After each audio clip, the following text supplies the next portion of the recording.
Tinha baixo nenhuma. Passa.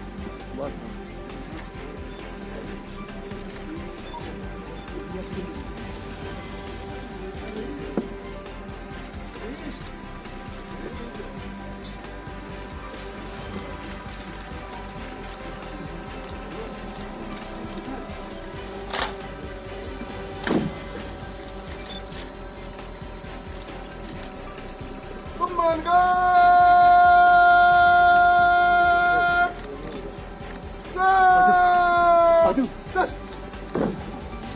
देखिए, जो पुलवामा का जो अटैक हुआ था वर्ष 2019 में, अगर तब से आप अब में देखें तो हालात में एक सी चेंज है।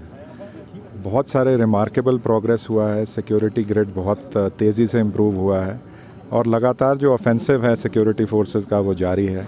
टेररिस्ट मॉड्यूल्स बस्ट हो रहे हैं, टेररिस्ट न्यूट्रलाइज हो रहे हैं, टेरर इकोसिस्टम को हमने बस्ट किया है। तो बहुत प्रोग्रेस हुआ है और जिस तरह के जो भी अटैक्स हैं उससे जो भी लेसन्स हमने लर्न किए थे, चाहे वो आरओपी को स्ट्रेंथन करने की, चाहे सीसीटीवी सर्वेलेंस के, चाहे traffic regulation, guarding of laterals, ये सारी चीज़ें जो हैं ऑन ग्राउंड इनको इम्प्लीमेंट किया गया है एंड वी आर श्योर कि अब उस तरह का अटैक हम लोग दोबारा नहीं होने देंगे। देखिए, modernisation of weaponry and modernisation of equipments and gadgets, ये लगातार हम लोग जो हमारे सीआरपीएफ में हेडक्वार्टर्स में हर जगह ये प्रयास रहता है कि जो लेटेस्ट वेपन्स हैं वो एक्वायर किए जाएं। तो अब AK-47 से नीचे हमारे पास कुछ नहीं है। जो हमारे पास बॉम्ब डिटेक्शन के इक्विपमेंट्स हैं, ड्रोन्स हैं, नाइट विजन डिवाइसेस हैं, UAVs हैं, डिजिटल वायरलेस सेट्स हैं which can not be intercepted, CCTV surveillance हम कर रहे हैं, बुलेट प्रूफिंग ऑफ व्हीकल्स हमने की है, माइन प्रूफ व्हीकल्स हमने मंगवाई हैं, मीडियम बुलेट प्रूफ व्हीकल्स मंगवाई हैं। तो लगातार टेक्नोलॉजी को हम लोग लेवरेज करने की कोशिश कर रहे हैं और ये एक फोर्स मल्टीप्लायर की तरह काम करता है। तो वी आर डूइंग दिस। देखिए, टेरर इकोसिस्टम को हम डिस्ट्रॉय करने में लगे हुए हैं और जो भी टेरर इकोसिस्टम का पार्ट है, चाहे वो हाइब्रिड टेररिस्ट हैं, OGWs हैं, सबको लगातार डिस्ट्रॉय किया जा रहा है, डिमोलिश किया जा रहा है।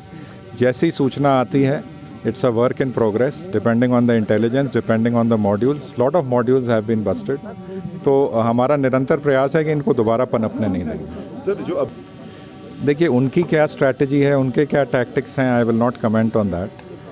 हमारा क्या रिस्पॉन्स होगा in the short term, in the long term, हमारी क्या कैपेसिटी बिल्डिंग होगी टू एंटिसिपेट। जो इंटेलिजेंस एजेंसीज़ हैं वो भी लगातार काम करती हैं to anticipate any such modules or any such attacks that are being planned. So we are always on the job 24/7 and we are confident that we will not allow any such thing to happen.